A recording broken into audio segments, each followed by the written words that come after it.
Assalamualaikum warahmatullahi wabarakatuh. Perkenalkan, nama saya Samuel Henderson Turnip dengan NIM 01020282328132 dari jurusan Ekonomi Pembangunan. Pada video kali ini, saya akan mengulas secara mendalam sebuah jurnal yang sangat menarik berjudul Tantangan dan Dampak Integrasi Ekonomi Regional Terhadap Pembangunan Ekonomi Kawasan ASEAN yang diterbitkan oleh JAM pada Desember 2024. Jurnal ini membahas bagaimana integrasi ekonomi di kawasan ASEAN bukan hanya membuka peluang besar, tetapi juga menghadirkan berbagai tantangan.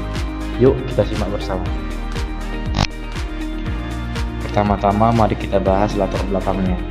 Di era globalisasi seperti sekarang, setiap negara saling bergantung untuk memenuhi kebutuhan dalam negeri mereka. Hubungan antar negara dalam bidang ekonomi membentuk sebuah sistem ekonomi internasional yang kompleks. Di tengah dinamika global ini, konsep integrasi ekonomi regional menjadi kunci penting untuk memperkuat kerjasama dan meningkatkan kesejahteraan bersama. Jurnal ini mengambil ASEAN sebagai studi kasus.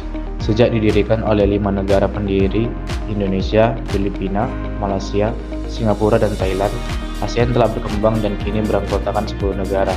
Pembentukan ASEAN tidak hanya didorong oleh kebutuhan ekonomi, tetapi juga sebagai respon terhadap ketidakstabilan ekonomi masa lalu dan sejarah kolonial yang dialami oleh negara-negara di Asia Tenggara. Tujuan utama dari jurnal ini adalah untuk menjelaskan tantangan dan dampak integrasi ekonomi regional terhadap pembangunan ekonomi kawasan ASEAN. Penelitian ini berfokus pada mengidentifikasi faktor-faktor yang mempengaruhi proses integrasi seperti pertumbuhan ekonomi global, masalah demografi, laju urbanisasi, dan kelangkaan sumber daya. Untuk mencapai tujuan tersebut, penulis menggunakan pendekatan kualitatif dengan metode tinjauan pustaka. Artinya, penulis mengumpulkan dan menganalisis serta menyintesis informasi dari berbagai sumber sekunder seperti buku, artikel, ilmiah, dan dokumen resmi. Dengan pendekatan ini, jurnal berusaha memberikan gambaran yang komprehensif tentang bagaimana integrasi ekonomi mempengaruhi kesejahteraan di kawasan ASEAN. Selanjutnya, mari kita bahas peluang yang dihadirkan oleh integrasi ekonomi regional. Berdasarkan jurnal ini, ada beberapa aspek positif yang muncul. Di antaranya, yang pertama ada peningkatan perdagangan. Integrasi antar negara anggota ASEAN mendorong peningkatan volume perdagangan. Dengan menghapus hambatan tarif dan non-tarif, negara-negara dapat memperluas pasar mereka. Hal ini tidak hanya meningkatkan pendapatan nasional, tapi juga mendiversifikasi produk yang diperdagangkan. Yang kedua, investasi asing langsung atau FDI. Kerjasama yang erat antar negara ASEAN menarik minat investor asing untuk menanamkan modal. Investasi ini menciptakan lapangan kerja baru, mentransfer teknologi, dan meningkatkan produktivitas di tingkat regional. Yang ketiga, efisiensi produksi dan spesialisasi. Integrasi memungkinkan negara-negara untuk memanfaatkan keunggulan komparatif masing-masing.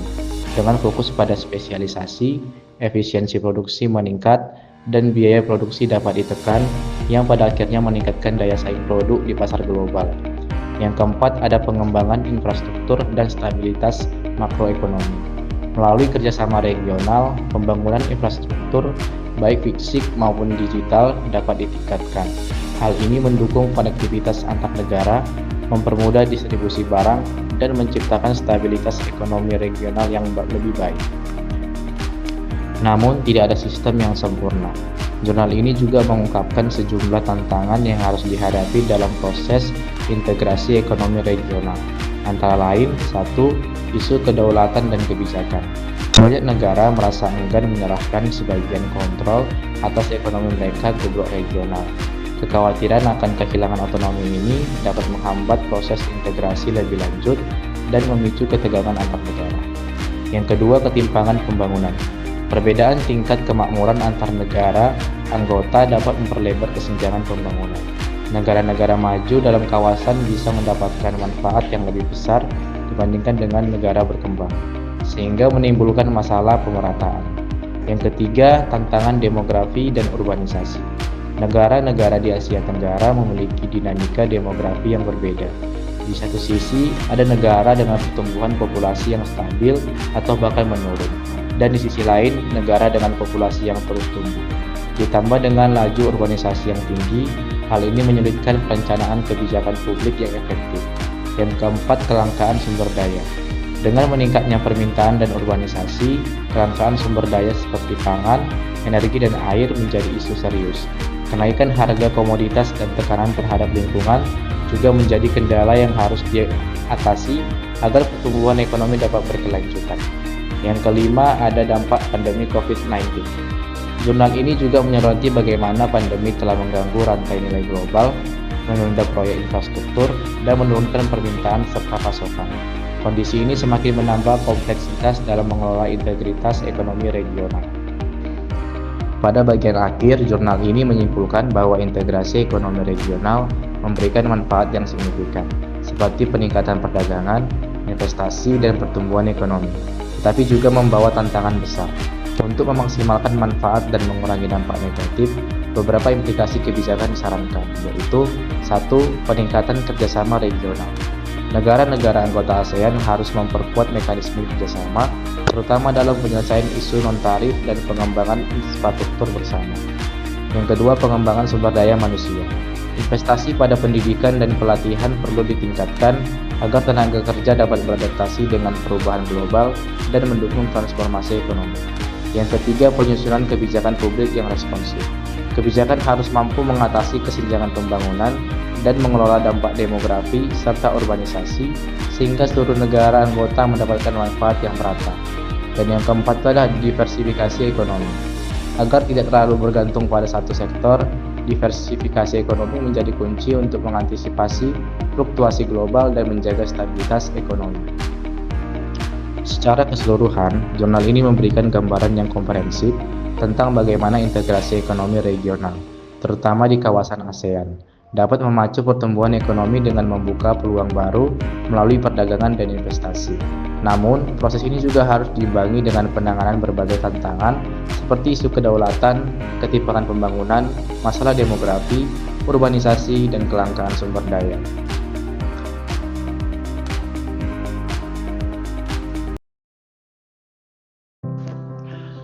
1. Teori mana yang paling relevan dengan kita sekarang?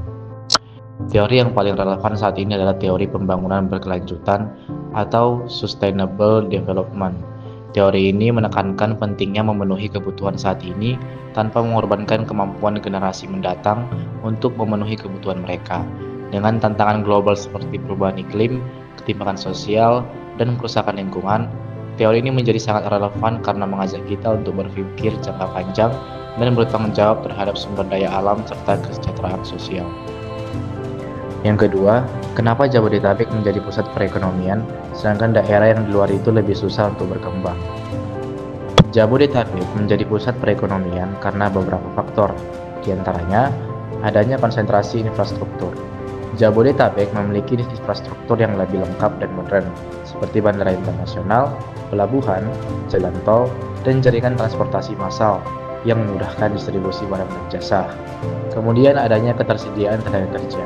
Sebagai pusat pemerintahan dan bisnis, Jabodetabek menarik banyak tenaga kerja terampil dari berbagai daerah, sehingga menciptakan pasar tenaga kerja yang kompetitif. Kemudian ada akses ke pasar dan modal. Banyak perusahaan besar, bank, dan institusi keuangan berpusat di Jabodetabek memudahkan akses ke modal dan jaringan bisnis. Kemudian ada kebijakan sentralisasi. Selama bertahun-tahun, kebijakan pembangunan cenderung terpusat di wilayah ini, menyebabkan ketimpangan dengan daerah lain. Sementara itu, daerah di luar Jabodetabek lebih sulit berkembang karena 1. Kurangnya infrastruktur. Banyak daerah masih kekurangan infrastruktur dasar seperti jalan, listrik, dan internet yang menghambat pertumbuhan ekonomi. Kemudian adanya keterbatasan akses ke modal. Perusahaan dan UMKM di daerah sering kesulitan mendapatkan modal karena kurangnya kehadiran institusi keuangan besar. Kemudian kurangnya tenaga kerja terampil. Banyak tenaga kerja terampil memilih bermigrasi ke kota besar seperti Jakarta, menyebabkan daerah berkekurangan sumber daya manusia yang kompeten. Kemudian kebijakan yang tidak merata. Pembangunan sering berfokus di kota-kota besar, sementara daerah lain kurang mendapat perhatian dan investasi dari pemerintah pusat. Untuk mengurangi ketimpangan ini, diperlukan desentralisasi pembangunan dan pemerataan investasi ke daerah-daerah luar Jabodetabek, serta peningkatan infrastruktur dan akses ke sumber data yang lebih merata.